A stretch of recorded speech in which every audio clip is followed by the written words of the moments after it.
La seconde épître de Paul aux Corinthiens, chapitre 3.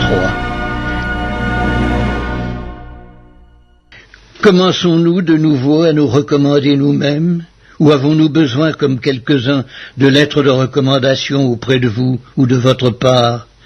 C'est vous qui êtes notre lettre, écrite dans nos cœurs, connue et lue de tous les hommes. Vous êtes manifestement une lettre de Christ, écrite par notre ministère, non avec de l'encre, mais avec l'Esprit du Dieu vivant, non sur des tables de pierre, mais sur des tables de chair, sur les cœurs. Cette assurance-là, nous l'avons par Christ auprès de Dieu. Ce n'est pas à dire que nous soyons par nous-mêmes capables de concevoir quelque chose comme venant de nous-mêmes.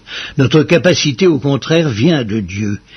Il nous a aussi rendus capables d'être ministres d'une nouvelle alliance, non de la lettre, mais de l'esprit, car la lettre tue, mais l'esprit vivifie.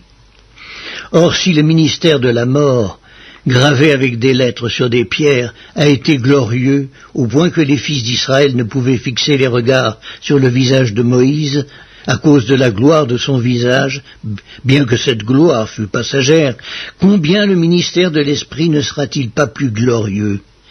Si le ministère de la condamnation a été glorieux, le ministère de la justice est de beaucoup supérieur en gloire.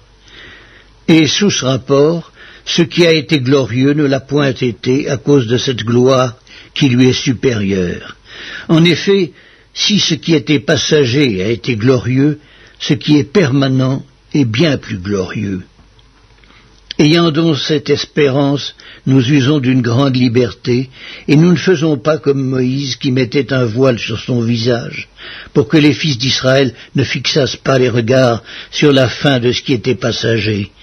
Mais ils sont devenus durs d'entendement, car jusqu'à ce jour le même voile demeure quand ils font la lecture de l'Ancien Testament, et il ne se lève pas parce que c'est en Christ qu'il disparaît.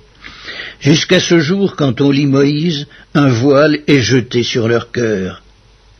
Mais lorsque les cœurs se convertissent au Seigneur, le voile est ôté.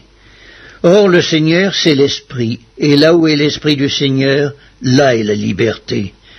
Nous tous qui, le visage découvert, contemplons comme dans un miroir la gloire du Seigneur, nous sommes transformés en la même image, de gloire en gloire, comme par le Seigneur l'Esprit.